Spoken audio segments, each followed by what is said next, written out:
ನೀಡಲು ಆಗಮಿಸಿದಂಥ ಶ್ರೀಮತಿ ಮಂಜುಳಾ ಮೇಡಮ್ ಅವರು skill development ಬಗ್ಗೆ ಅಂದರೆ ಒಂದು ಕೌಶಲ್ಯ ಅಂದರೆ ನಮ್ಮ ಶಿಕ್ಷಣ ನಾನು ಪದೇ ಕ್ಲಾಸಲ್ಲಿ ಹೇಳ್ತಿದ್ದೆ, ನಮ್ಮ ಶಿಕ್ಷಣ ಜೊತೆಗೆ ಬೇರೆ ಸ್ಕಿಲ್ ಇತರೆ ಸ್ಕಿಲ್ ಕೂಡ ಕಲ್ತ್ಕೋಬೇಕು ಅಂತ ಹೇಳ್ತಿದ್ದೆ. ಅದರಲ್ಲಿ ವಿಶೇಷವಾಗಿ ಉಪನ್ಯಾಸ ನೀಡಲು ಬಂದಂಥ ಶ್ರೀಮತಿ ಮಂಜುಳಾ ಮೇಡಮ್ ಅವರಿಗೆ ವಿಶೇಷ ಉಪನ್ಯಾಸವನ್ನು ನೆರವೇರಿಸಬಹುದು.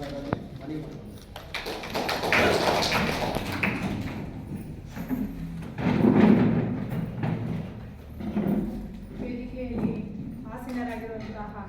ಎಲ್ಲ ಮುಖ್ಯ ಅತಿಥಿಗಳಿಗೂ ಮತ್ತು ಪೋಷಕರಿಗೂ ಮಕ್ಕಳಿಗೂ ಎಲ್ಲರಿಗೂ ಮಕ್ಕಳ ದಿನಾಚರಣೆಯ ಶುಭಾಶಯಗಳು.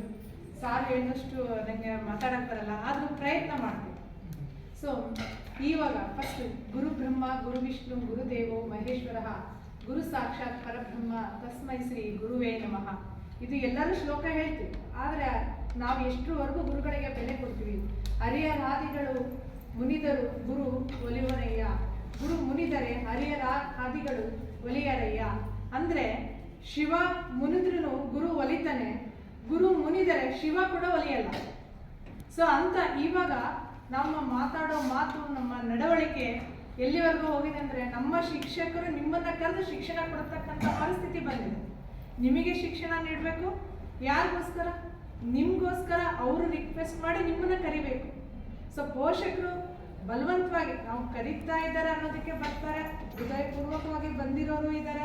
ಸೊ ಪ್ರತಿಯೊಬ್ಬರು ಸೊ ಈ ಮ್ಯಾನರಿಸಮ್ಸ್, ಈಗ ನೀವು ಏನು ಶಿಕ್ಷಣ ಜೊತೆ ಕಲಿತಾ ಇದ್ದೀರಾ ಅದ್ರ ಜೊತೆ ಮೌಲ್ಯಯುತ ಶಿಕ್ಷಣ ತುಂಬ ಮುಖ್ಯ. ಸೊ ಮೌಲ್ಯಯುತ ಅಂದರೆ ಏನು?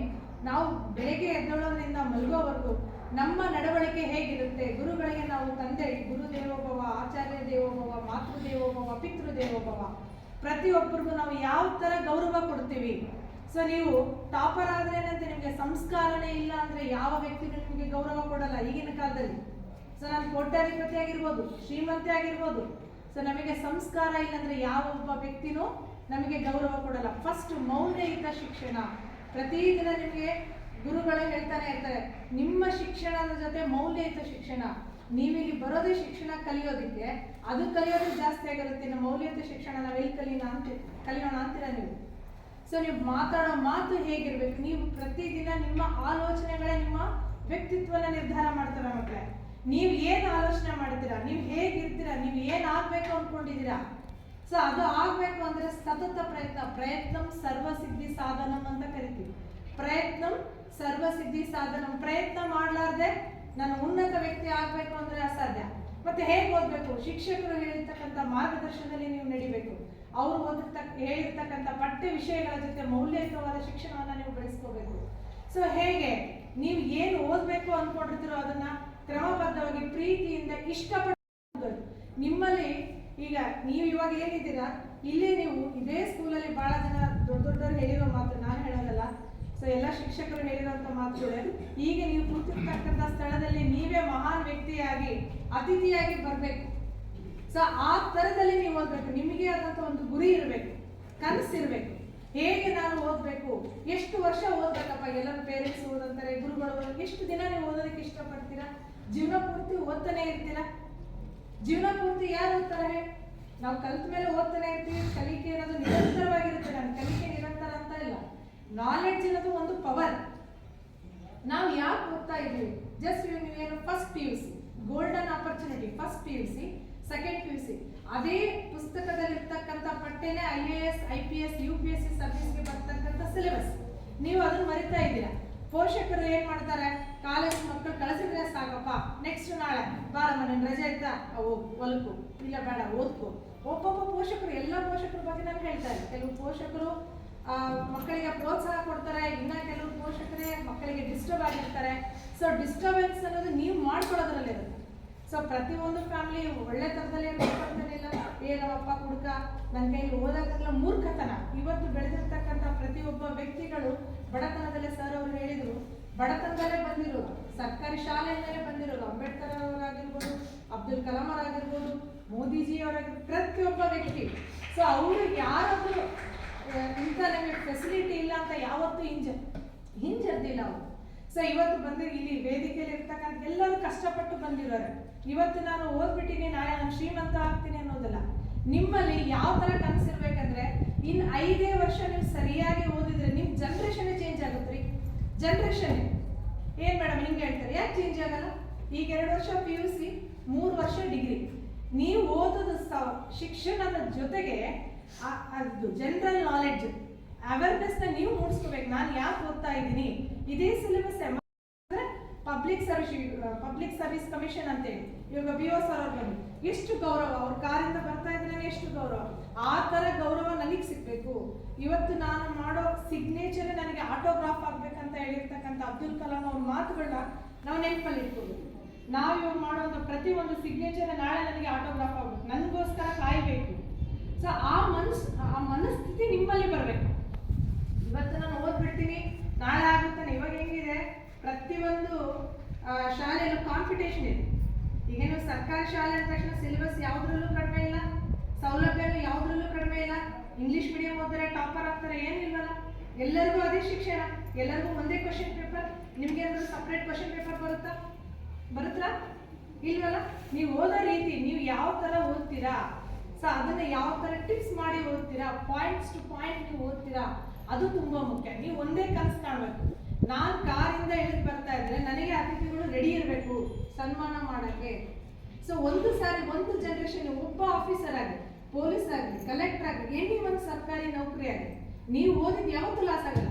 ನಾನು ಓದಿದ್ದೀನಿ ಇವತ್ತು ಲಾಸ್ ಆಗಿದ್ದೀನಿ ಅನ್ನೋ ಮಾತೇ ಇಲ್ಲ. ಸರ್ಕಾರಿ ಕೆಲಸನೇ ಸಿಗ್ಬೇಕಂತಿಲ್ಲ. ನಾಲೆಡ್ಜ್ ಅನ್ನೋದು ಒಂದು ಪವರ್. ಇವತ್ತು ನಾನು ಓದಿದ್ದೀನಿ, ನನಗೆ ಸರ್ಕಾರಿ ನೌಕರಿ ಸಿಕ್ಕಿಲ್ಲ ಅನ್ನೋ ಮಾತ್ರಕ್ಕೆ ನಾವು ಎಂಪ್ಲಾಯ್ ಅಲ್ಲ ಅಂತ ಹೇಳಕ್ಕಾಗಲ್ಲ. ನೀವು ಓದಿರ್ತಕ್ಕಂಥ ವಿದ್ಯೆ ನಿಮ್ಮನ್ನ ಕಾಪಾಡುತ್ತೆ.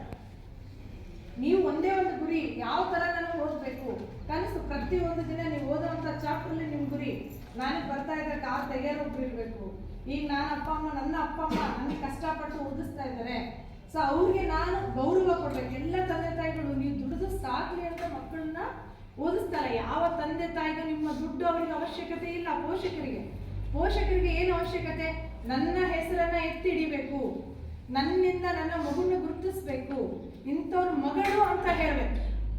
ನನ್ನ ಮಗಳು, ನೀವು ಹೆಂಗೆ ಅವರ ಅಪ್ಪ ಅಮ್ಮನ ಆಸೆ ಪಡ್ತಾರೋ ಅವ್ರ ಆಸೆ ಏನು, ಅವ್ರ ಮಗಳು ಅವ್ರ ತಂದೆ ತಾಯಿ ಅಂತ ಹೇಳ್ಕೊಳಕ್ ಇಷ್ಟಪಡ್ತಾರೆ.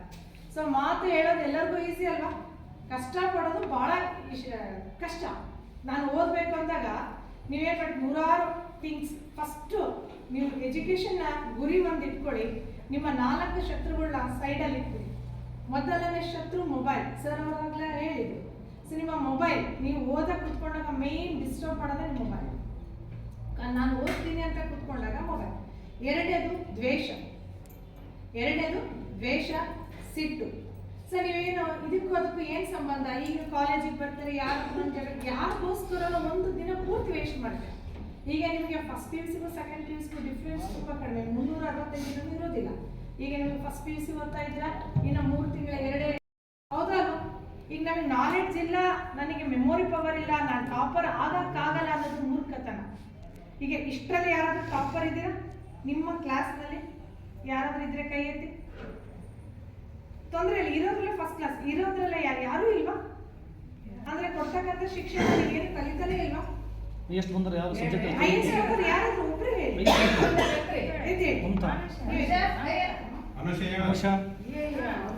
ಬನ್ನಿ, ನಿಮ್ಗೊಂದು ಎಕ್ಸಾಂಪಲ್. ಟಾಪರ್ ಅಂತ ಗುರುತಿಸ್ಕೊಂಡಿರೋ ಅದು ಎಷ್ಟೋ ಮಾರ್ಕ್ಸ್ ಆಗಿರಲಿ, ಅದು ನಮ್ಗೆ ಸಂಬಂಧ ಇಲ್ಲ. ಇರೋದ್ರಲ್ಲಿ ಇವರು ಹೈಯರ್. ಸೊ ಇವ್ರನ್ನ ಅಬ್ಸರ್ವ್ ಮಾಡಿ, ಇಲ್ಲಿ ಕೂತಿರೋಂಥ ವಿದ್ಯಾರ್ಥಿಗಳಿಗೂ ಅಲ್ಲಿ ಕೂತಿರೋಂಥ ವಿದ್ಯಾರ್ಥಿಗಳಿಗೂ ಏನಾದ್ರೂ ವ್ಯತ್ಯಾಸ ಇದೆನಾ? ದೇವ್ರು ಏನಾದ್ರೂ ಸ್ಪೆಷಲ್ ಮ್ಯಾನುಫ್ಯಾಕ್ಚರ್ ಮಾಡಿ ಹುಟ್ಟಿಸಿದಾನ ಇವ್ರಿಗೆ? ನಿಮಗೆಷ್ಟು 2 ಕಣ್ಣಿದಾವೆ, ಅವ್ರಿಗೂ ಅಷ್ಟೇ ತಾನೇ ಇರೋದು. ನಿಮಗೆ 2 ಕೈ ಇದ್ದಂಗೆ ಅವ್ರಿಗೆ ತಾನೇ ಇರೋದು. ನೀವು ಮಾತಾಡ್ಬೇಕು ಮಕ್ಕಳೇ. ಇವಾಗ ಇವ್ರನ್ನ ನೀವು ಟಾಪರ್ ಅಂತ ಗುರುತಿಸಿದ್ರಿ, ಹೌದಾ ಅಲ್ವಾ? ಸೊ ನಿಮಗೆ ಇವರಲ್ಲಿ ಇರ್ತಕ್ಕಂಥ ಕೊರತೆ, ಇವರಲ್ಲಿ ಇರ್ಲಾರ್ದಂಥದ್ದು ಕೊರತೆ ನಿಮ್ಮ ಹತ್ರ ಏನಿದೆ, ಹೌದಾ ಅಲ್ವಾ? ಯಾಕೆ ಇವ್ರು ಟಾಪರ್ ಆದ್ರೆ ನೀವು ಯಾಕೆ ಅಲ್ಲೇ ಕೂತ್ರಿ?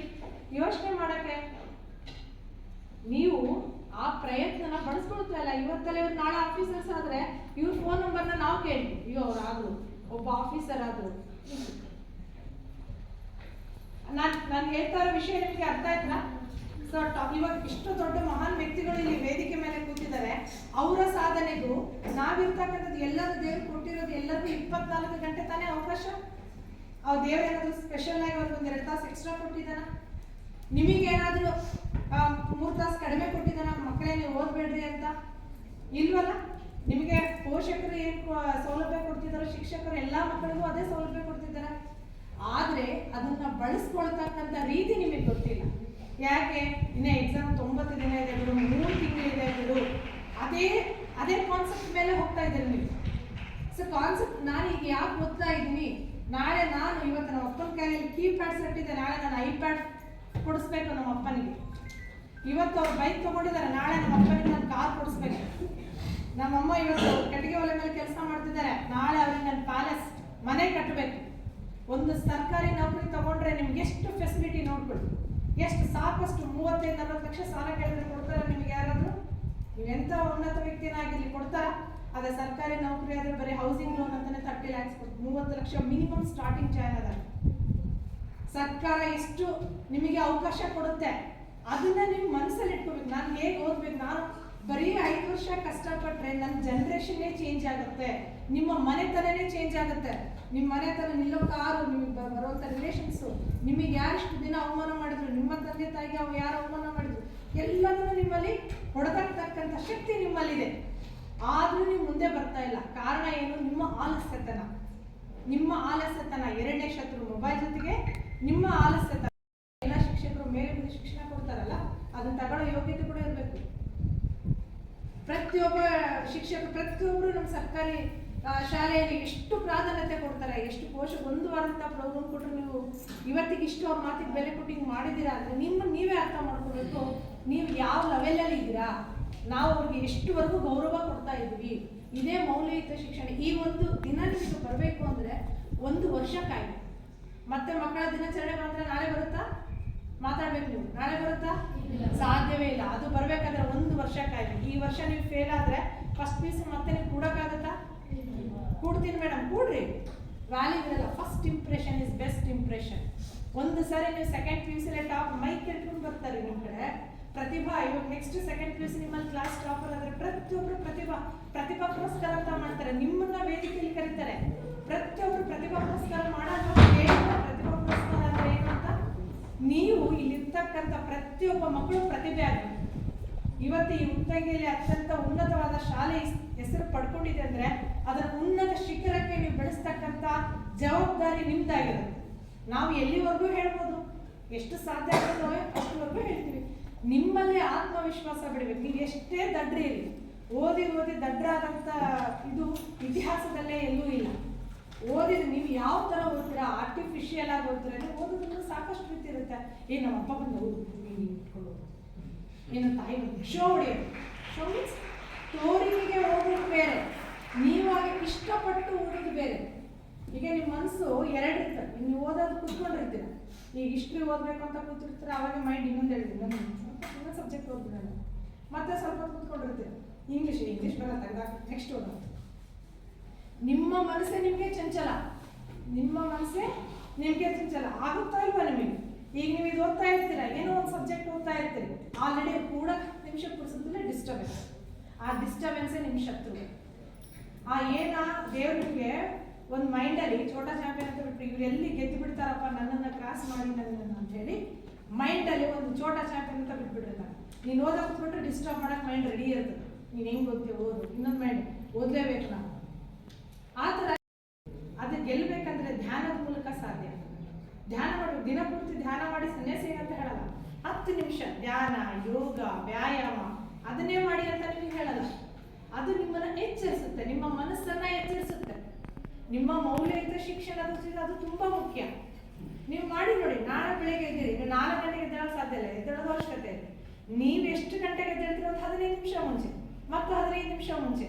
ನಿಮ್ಮ ಮನಸ್ಸು ಹೇಗಿರ್ಬೇಕು ಅಂದ್ರೆ, ನೀವು ಕನಸು ಹೇಗಿರ್ಬೇಕು, ನಾನು ಮೊದಲು ಹೇಳಿದ್ನಲ್ಲ, ನಮಗೋಸ್ಕರ ಮತ್ತೊಬ್ರು ಸದಾ ಕಾಯ್ತಾ ಇರಬೇಕು. ನನ್ನ ಸಿಗ್ನೇಚರ್ ಇಂದ ನನ್ನ ಆಫೀಸ್ ನಡೆಯಲ್ಲ, ಅಷ್ಟೊಂದು ವ್ಯಾಲ್ಯೂ ಇರಬೇಕು.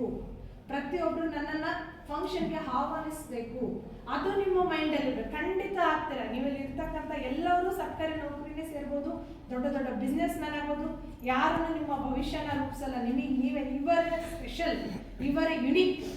ನಿಮ್ಮ ಮನಸ್ಸನ್ನ ಅರ್ಥ ಮಾಡ್ಕೊಳ್ತಕ್ಕಂಥ ಶಕ್ತಿ ದೇವರಿಗೆ ಬಿಟ್ಟರೆ ನಾವು ಇಲ್ಲಿ ಕೂತಿರೋ ಯಾರಿಗೂ ಸಾಧ್ಯ ಇಲ್ಲ. ನಿಮ್ಮ ಮನಸ್ಸಲ್ಲಿ ಏನು ನೋಡ್ತಾ ಇದ್ದಾರೆ ನಾವು ಹೇಳೋದಕ್ಕೂ ಸಾಧ್ಯ ಇಲ್ಲ.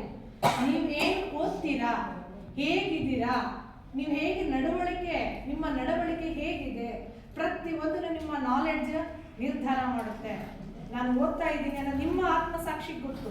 ನಾನು ಇವಾಗ ಎಷ್ಟು ಮಟ್ಟಿಗೆ ಓದ್ತಾ ಇದ್ದೀನಿ, ನಾಳೆ ನೆಕ್ಸ್ಟ್ ಇಯರ್ ಟಾಪರ್ ಎಲ್ಲ ಗುರುಗಳು, ಶಿಕ್ಷಕರು, ಫ್ರೆಂಡ್ಸ್, ಹೀಗೆ ನನ್ನ ಫ್ರೆಂಡ್ಸ್, ಇವರು ನನ್ನ ಶಿಷ್ಯರು ಎಲ್ಲರೂ ಖುಷಿಯಾಗಿ ಹೇಳ್ಕೊಂತಾರೆ. ಫೇಲ್ ಆದಂಥ ವಿದ್ಯಾರ್ಥಿಗೆ ಎಲ್ಲಾದ್ರೂ ಐಡೆಂಟಿಟಿ ಇದೆನಾ? ಸೊ ಯಾವಾಗಲೂ ಪ್ರಯತ್ನ ಮಾಡಿ ಗೆದ್ದಂಥವ್ರಿಗೆ ಚರಿತ್ರೆಯಲ್ಲಿ ಹೆಸರಿದೆ. ಸೋತವರಿಗೂ ಕೂಡ ಇಂಥವ್ರ ಜೊತೆ ಸೋತಾಡಿ ಸೆಣಸಾಡಿ ಸೋತರಿಗೂ ಹೆಸರಿದೆ. ನಿಂತು ನೋಡುವವರಿಗೆ, ಆಡಿಕೊಂಡು ಮಾತನಾಡುವವರಿಗೆ ಎಲ್ಲಿಯೂ ಚರಿತ್ರೆಯಲ್ಲಿ ಹೆಸರಿಲ್ಲ. ಹೌದಾ? ನೀವು ಪ್ರಯತ್ನ ಮಾಡಲಾರ್ದೆ ನಾನು ಫೇಲ್ ಆಗ್ತೀನಿ ಅನ್ನೋದು ಸುಳ್ಳು.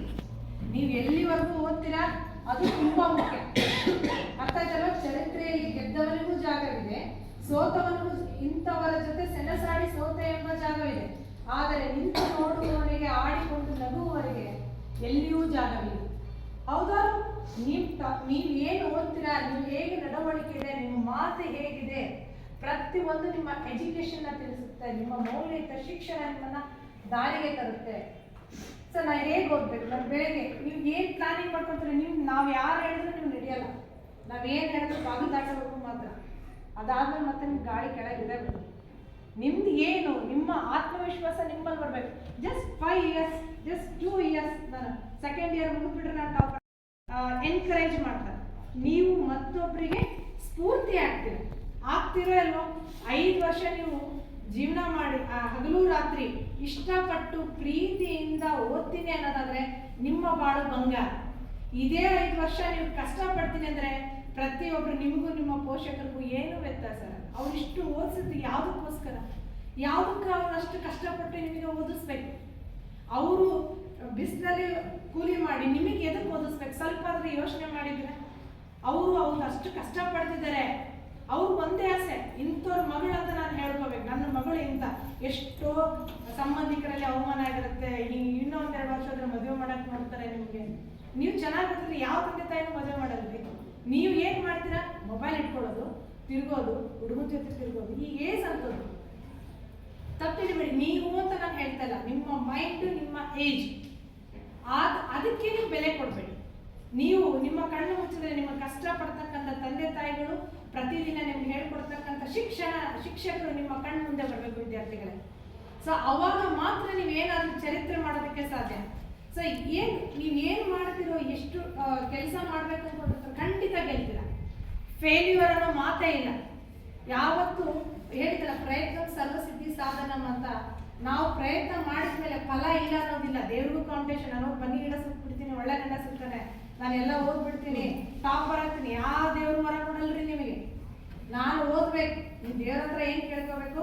ದೇವರೇ ನಾನು ಓದಿದ್ದೆ ಎಕ್ಸಾಮಲ್ಲಿ ಬರಲಿ, ನಾನು ಓದಿದ್ದೆಲ್ಲ ನೆನಪಲ್ಲಿ ಬರಲಿ ಅಂತ ಬೇಡ್ಕೋಬೇಕು. ಅರ್ಥ ಆಯ್ತಾ?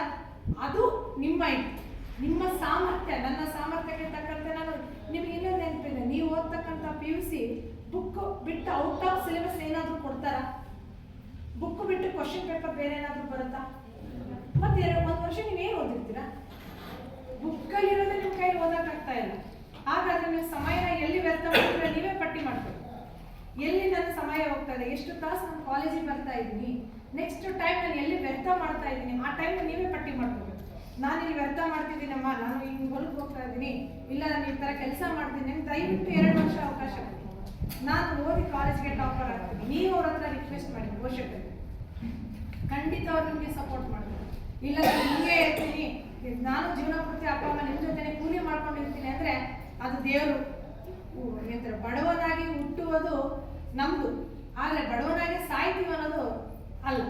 ನಾವು ಎಷ್ಟು ಓದ್ತೀರಿ, ಹೇಗಿರ್ತೀರ ಅನ್ನೋದು ನಿಮ್ಮ ಮೇಲೆ ಇರುತ್ತೆ. ನಾವು ಬಡವನಾಗಿರ್ತೀನ ಯಾವ ದೇವರು ಹೇಳಿದಾರ ನಾವು ಬಡವರಾಗಿರಿ ಅಂತ? ನೀವು ದುಡಿಬೇಕು. ನೀವು ದುಡಿಯೋದಂದ್ರೆ ನೀವು ಕೆಲಸಕ್ಕೆ ಹೋಗಿ ಅಂತ ಇಲ್ಲ. ಅವ್ರು ಕೊಟ್ಟಿರ್ತಕ್ಕಂಥ ಬಂಗಾರದಂಥ ಆಪರ್ಚುನಿಟಿ, ಈ ಅವಕಾಶನ ನೀವು ಸದುಪಯೋಗ ಪಡಿಸ್ಕೊಂಡಿಲ್ಲ ಅಂದರೆ ಜೀವನದಲ್ಲಿ ಈ ಅವಕಾಶ ನಿಮಗೆ ಮತ್ತೆ ಯಾವತ್ತೂ ಸಿಗೋದಿಲ್ಲ ಮಕ್ಕಳೇ. ಯಾವತ್ತಿಗೂ ನೆನ್ಪಿಟ್ಕೊಳ್ಳಿ. ಸೊ ನೀವು ಪ್ರತಿಯೊಂದು ನೀವು ಹೇಗೆ ಎಜುಕೇಶನ್ ನೀವು ಪಡಿತೀರಾ ಅನ್ನೋದು ತುಂಬ ಇಂಪಾರ್ಟೆಂಟ್. ಇವತ್ತೇ ನೀವು ಹೋದ ತಕ್ಷಣ ಫಸ್ಟ್ ಪಟ್ಟಿ ಮಾಡ್ಕೊಳ್ಳಿ, ಎಲ್ಲಿ ನಾನು ಸಮಯ ವ್ಯರ್ಥ ಮಾಡ್ತಾ ಇದ್ದೀನಿ. ಇನ್ನು ನಿಮಗೆ ಸೆಕೆಂಡ್ PUC ಸ್ಟೂಡೆಂಟ್ಸ್ ಆಗಿದ್ರೆ ಇನ್ನು ನಿಮಗೆ 3 ತಿಂಗಳು ಟೈಮ್ ಇದೆ. 3 ತಿಂಗಳು ಅನ್ನೋದು ಬೇರೆ, 3 ತಿಂಗಳು ಟೈಮ್ ಅನ್ನೋದು ಬೇರೆ. 15 ದಿನ ಟೈಮ್ ಆಗಿದ್ರು ನಿಮಗೆ ಸಿಗಲ್ಲ. ಫೆಬ್ರವರಿ ಲಾಸ್ಟ್ ವೀಕ್ ಎಕ್ಸಾಮ್, ನಿಮಗೆ ಮಾರ್ಚ್ ಫಸ್ಟ್ ವೀಕಲ್ಲಿ ಎಕ್ಸಾಮ್ ಸ್ಟಾರ್ಟ್. ಹೌದಾ ಅಲ್ವಾ? ಫೆಬ್ರವರಿ ಫಸ್ಟ್ ವೀಕ್ ಅಲ್ಲ ಮಾರ್ಚ್ ಫಸ್ಟ್ ವೀಕಲ್ಲಿ ಎಕ್ಸಾಮ್ ಸ್ಟಾರ್ಟ್. ಇನ್ನು 90 ಡೇಸಲ್ಲಿ ಏನು ಓದ್ತೀರಾ ಅಷ್ಟನ್ನೇ ಎಫರ್ಟ್ ನೀವು ಹಾಕ್ಬೇಕು. ಇಷ್ಟು ದಿನ ಕಳೆದಿರ್ತಕ್ಕಂಥ ಸಮಯವನ್ನ ನೀವು ಇವಾಗ ವ್ಯರ್ಥ ಮಾಡದ ಒಂದೊಂದು ನಿಮಿಷನೂ ಬಂಗಾರದ ಲೆಕ್ಕದಲ್ಲಿ ನೀವು ಲೆಕ್ಕ ಹಾಕಿ ತೂಕ ಹಾಕಿ ಓದಿದಾಗ ಮಾತ್ರ ಇದೇ ಇಲ್ಲಿರ್ತಕ್ಕಂಥ ವಿದ್ಯಾರ್ಥಿಗಳು ಇದೇ ಶಿಕ್ಷಕರೇ ನಿಮಗೆ ಅದೇ ಜೂನ್ ತಿಂಗಳಿನಲ್ಲಿ ಪ್ರತಿಭಾ ಪುರಸ್ಕಾರ ಮಾಡ್ತಾರೆ. ಆ ಸನ್ಮಾನಕ್ಕೆ ಮತ್ತೊಮ್ಮೆ ನಾನು ಬರ್ತೀನಿ ಅಂತ ಆಶಿಸ್ತೀನಿ. ಬರಲೇಬೇಕು. ಅವರಿಗೆ ಇಲ್ಲಿ ನೀವು ಎಷ್ಟು ಕಷ್ಟ ಪಡಬೇಕು ಟೀಚರ್ಸ್ಗೆ ಅಂದ್ರೆ ಇಷ್ಟು ಪ್ರತಿಭಾವಂತ ವಿದ್ಯಾರ್ಥಿಗಳಿಗೆ ನಾನಿಲ್ಲಪ್ಪ ದೊಡ್ಡ ವೇದಿಕೆ ಮಾಡೋಣ. ಇವತ್ತು BO ಆಫೀಸರ್ಸ್ ಬಂದು ಇನ್ನೂ ಜಗ್ಗೀಕರಿಸ್ತಾರೆ. ಎಷ್ಟು ಖುಷಿ ಅಂದ್ರೆ ಶಿಕ್ಷಕರಿಗೆ ನಮ್ಮ ಶಾಲೆ ನಮ್ಮ ವಿದ್ಯಾರ್ಥಿ ಪ್ರತಿಯೊಬ್ರು ಹೇಳ್ಕೊತಾರೆ. ಪ್ರತಿಯೊಬ್ಬ ವಿದ್ಯಾರ್ಥಿಗಳು ನೀವು ಏನಾದ್ರೂ ಗೆದ್ದಾಗ ಎಲ್ಲರೂ ನಮ್ಮವರು, ಸೋತ್ರೆ ನೀವೆಲ್ಲರೂ ಶತ್ರುಗಳೇ. ಹೌದಲ್ವ? ನಿಮ್ಗೆ ಅನುಭವಕ್ಕೆ ಬಂದಿದೆ ಇಲ್ಲ? ಯಾರೋ ಒಬ್ಬ ಮಾತಾಡ್ದ, ಯಾರೋ ಒಬ್ಬನ ಜೊತೆ ಹೋದ, ಮಾತಾಡದೆ ಅನ್ನೆಸೆಸರಿ ನೀವು ಅವ್ರ ಬಗ್ಗೆ ಯೋಚನೆ ಮಾಡಿ. ಬೆಳಿಗ್ಗೆ ನೀವು ಎದ್ದಿರಿ ಅಂದ್ರೆ ಏನ್ ಪ್ಲಾನಿಂಗ್ ಮಾಡ್ಬೇಕು ಅದೇ ಪ್ಲಾನಿಂಗ್ ನಲ್ಲಿ ನಿಮಗೆ ಪೇರೆಂಟ್ಸ್ ಪೋಷಕರು ಯಾವುದೇ ರೀತಿ ಕಷ್ಟ ಕೊಡಲ್ಲ. ಓದು ಮಗಳೇ ಓದು ಮಗನೇ ಅಂತಾರೆ ಅಷ್ಟೇ ಬಿಟ್ರೆ ಮನೆ ಕೆಲಸ ನೀವು ಒಂದು ಮಾತು ಓದ್ತೀನಿ ಅಂದ್ರೆ ಅವ್ರು ನಿಮ್ಗೆ ಯಾವತ್ತೂ ತೊಂದರೆ ಕೊಡಲ್ಲ. ಹೌದಪ್ಪ, ಎಷ್ಟೇ ಕಷ್ಟವನ್ನು ಕೂಡ ಹೇಳ್ಕೊಡೋದು ಅವರು. ಆ ಪ್ಲಾನಿಂಗ್ ನಿಮ್ದಾಗಿದೆ. ಯಾವ ತರ ಯೋಚನೆ ಮಾಡ್ಕೊತಾರೆ ನಿಮಗೆ ಬಿಡಿ. ನಾನು ಹೇಳಿದ್ರೆ ನೀವು ಒಪ್ಪಲ್ಲ, ಗುರುಗಳು ಹೇಳಿದ್ರು ಒಪ್ಪಲ್ಲ. ಯಾಕಂದ್ರೆ ನಿಮ್ಮ ಮೈಂಡ್ ಬೇರೆ, ಇವರ ಸ್ಪೆಷಲ್. ನೀವು ಹೇಗೆ ಗೆಲ್ತೀರಾ ಅನ್ನೋದು ತುಂಬಾ ಇಂಪಾರ್ಟೆಂಟ್. ಇವತ್ತಿಂದ ನೀವು ಈ ಗಳಿಗೆ ಅಂತ ಶಿಕ್ಷಕರು ಹೇಳಿದ್ದೇನೆ ಎಷ್ಟು ಕಲ್ತಿದ್ದೀರಾ ಅದ್ರ ಮೇಲೆ ನಿಮ್ಗೆ ಏನು ಕಲಿಯೋದಕ್ಕೆ ಸಾಧ್ಯ ಖಂಡಿತ ಪ್ರಯತ್ನ ಮಾಡಿ. ಫಸ್ಟ್ PUC ಎಷ್ಟು ಸಾಧ್ಯ ಆಗ್ತದೆ ಅಷ್ಟು ಸ್ಕೋರ್ ಮಾಡಿ. ಅದಕ್ಕೆ 10 ಪಟ್ಟು 100ಕ್ಕೆ 100 ಸಬ್ಜೆಕ್ಟ್ 100ಕ್ಕೆ 70 ತೆಗೆದೆ ಅಂತ ಖುಷಿ ಪಡಬೇಡಿ. 30 ಮಾರ್ಕ್ಸ್ ನಾನು ಎಲ್ಲಿ ಕಳ್ಕೊಂಡೆ, ಏನ್ ತಪ್ಪು ಮಾಡಿ ನಾನು ಕಳ್ಕೊಂಡೆ ಕೇಳಿ, ಶಿಕ್ಷಕರಿಗೆ ಕೇಳಿ. ನೀವು ಕ್ವಶನ್ ಕೇಳಿ ಅಂತಾನೆ ಅವ್ರು ಹಾರೈಸ್ತಾ ಇರ್ತಾರೆ. ನೀವು ಸ್ಕೂಲ್ ಬಿಟ್ರೆ ಸಾಕಪ್ಪ, ಕಾಲೇಜ್ ಬಿಟ್ರೆ ಸಾಕಪ್ಪ ಅನ್ನೋ ಟಾರ್ಚರ್ ನಿಮಗಾಗಿರುತ್ತೆ. ನಿಮ್ದು ಬಿಹೇವಿಯರು, ನಿಮ್ಮ ಆಟಿಟ್ಯೂಡ್ ಪ್ರತಿಯೊಂದು ಹಂಗೆ ಇರ್ತದೆ. ಹೌದಲ್ವ? ಇಲ್ಲಿಂದ ಹೋದ್ರೆ ಸಾಕು, ಏನ್ ಮನೆಗೆ ಏನ್ ಸಾಧ್ಯ ಮಾಡ್ತೀರಾ? ಶಿಕ್ಷಕರಿಗೆ ಕೇಳಿ, ಚರ್ಚೆ ಮಾಡಿ. ನಿಮಗಿನ 10 ಪಟ್ಟು ಖುಷಿಯಾಗಿ ಹೇಳ್ಕೊಡಕ್ಕೆ ಅವ್ರು ರೆಡಿ ಇರ್ತಾರೆ. ಈಗ ಇಲ್ಲಿಯೇ ಸಲ್ಲದವನು ಎಲ್ಲಿಯೂ ಸಲ್ಲನಯ್ಯ. ನೀವು ಇಲ್ಲೇ ಲೆಸನ್ ಓದಲ್ಲ, ಪಾಠ ಕೇಳಲ್ಲ ಅನ್ನೋ ಮಾತ್ರಕ್ಕೆ ಹೊರಗಡೆ ನೀವು ಮನೆಗೆ ಹೋಗಿ ಏನು ಓದ್ತೀರಾ? ಈಗ ಇಲ್ಲಿಂದ 4:05 ಗಂಟೆಗೆ ನಿಮ್ಮ ಕಾಲೇಜ್ ಟೈಮ್ ಬಿಡುತ್ತಾ, ಅಲ್ಲಿಂದ 1-2 ತಾಸು ಅಲ್ಲಿ ಪೇರೆಂಟ್ಸ್ ಧಾರಾವಾಹಿ ಕೂತಿರ್ತಾರೆ. ನೀವು ಹಾತ ಬಾಯಿ ತಕೊಂಡು ಧಾರಾವಾಹಿ ನೋಡ್ತೀರಿ. 8:30 9 ಆಗ್ತದೆ, ಊಟ ಮಾಡ್ತೀರಿ. ಅವ್ರಿಗೆ ಪಾಪ ಟೈಮ್ ಪಾಸ್. ಈಗ ಅವ್ರು ನೋಡೋದು ತಪ್ಪು ಅಂತ ಇಲ್ಲ. ಈಗ ಅವ್ರು ಎಲ್ಲಿ ಟೈಮ್ ಪಾಸ್ ಮಾಡಬೇಕು? ಈಗ ಬೆಳಗ್ಗೆಯಿಂದ ರಾತ್ರಿವರೆಗೂ ಹೊಲದಲ್ಲಿ ಹೋಗಿರ್ತಾರೆ. ಅವ್ರಿಗೆ ಎಂಟರ್ಟೈನ್ಮೆಂಟ್ ಅನ್ನೋದು ಅದು ಒಂದೇ. ಅವ್ರು ನೋಡ್ತಾರ ಅಂತ ಹೇಳ್ಬಿಟ್ಟು ನೀವು ಕೂತ್ಕೊಂಡ್ರೆ ನಿಮ್ಮಷ್ಟು ಮೂರ್ಖರು ಯಾರು? ಹೌದಾ? ಯಾವ್ದು ಸೀರಿಯಲ್ ಬಗ್ಗೆ ಚರ್ಚೆ ಇವಾಗ ಎಷ್ಟು ಜನ ನಿಮ್ಮ ಮೊಬೈಲಲ್ಲಿ, ಅದು ಇಲ್ಲ ಅಂದ್ರೆ ಯೂಟ್ಯೂಬ್ ತಪ್ಪಲ್ಲ. ನಾನು ಹೇಳ್ತಾ ಇದ್ದೀನಿ, ನಮ್ಮ ಸಾರಿ ಇವತ್ತು ಹೇಳ್ಕೊಟ್ಟಿದ್ದಾರೆ, ನಾಳೆ ಅವ್ರ ಹತ್ರ ಹೋಗಿ ನಾನು ಅದನ್ನ ಒಪ್ಪಿಸ್ಬೇಕು. ಆ ಮಾತೇ ಇಲ್ಲ. ಯಾಕೆ? ನಿಮ್ಮ ಮೊಬೈಲ್, ನಿಮ್ಮ ಮೈಂಡ್ ಹಾಳು ಮಾಡಕ್ಕೆ ಒಂದು ಮೈಂಡ್ ಇರ್ತದೆ, ಅದು ಹಾಳು ಮಾಡ್ತಾನೆ ಇರ್ತದೆ. ಅದು ಹೇಳ್ದಂಗೆ ನೀವು ಕೇಳಬಾರ್ದು, ನೀವು ಹೇಳ್ದಂಗೆ ಮೈಂಡ್ ಕೇಳಬೇಕು. ನಾನು ಇವತ್ತು ಓದ್ಬೇಕು ಆ ಲೆಸನ್, ನಾನು ಓದಲೇಬೇಕು. ಕ್ವಶನ್ ಮಾಡ್ಕೊಳ್ಳಿ. ಆ ಲೆಸನಲ್ಲಿ ಏನೂ ಕಷ್ಟ ಇಲ್ಲಪ್ಪ, ನೀವು ಓದೋದ್ರಲ್ಲಿ ಯಾವುದೇ ಇಲ್ಲ. ನೀವೇನು ಓದಿರ್ತೀರಿ, ಈಗ ನಿಮ್ಗೆ ABCD I ಬರಲ್ವಾ? ಕ್ವಶನ್ I ಬರಲ್ವಾ? ಕನ್ನಡ ಸಮಾಜ ಅನ್ನೋ ಶಬ್ದ ಬರೆಯಕ್ಕೆ ಬರಲ್ವಾ? ಯಾಕೆ ಪರ್ಫೆಕ್ಟ್ ಆಗಿ ಬರುತ್ತೆ ಹೇಳಿ? 1ನೇ ಕ್ಲಾಸಿಂದ ಸತತವಾಗಿ ಪ್ರಯತ್ನ ಮಾಡ್ಕೊಂತ ಬಂದಿದ್ದೀರಾ ನೀವು. 1ನೇ ಕ್ಲಾಸಿಂದ ಪ್ರಯತ್ನ ಮಾಡ್ತಿದ್ರೆ ಕನ್ನಡ ಅನ್ನೋದು ತುಂಬಾ ಈಸಿ. ಯಾಕೆ? ಪ್ರತಿ ಸಾರಿನೂ ಸಬ್ಜೆಕ್ಟ್ ಬರೀತಾನೆ ಇದ್ದೀರಾ. ವಿಷಯ ಬೇರೆ ಆಗಿರ್ಬೋದು, ಬರೀತಕ್ಕಂಥ ಅಕ್ಷರ ಅದೇ ಅಲ್ವಾ? ಅದೇ ಕಾಗದ ಬಿಟ್ಟು ಹೊಸದೇನಾದ್ರೂ ಇದೆನಾ? ಅದೇ ABCD ಬಿಟ್ಟು ಇಂಗ್ಲಿಷ್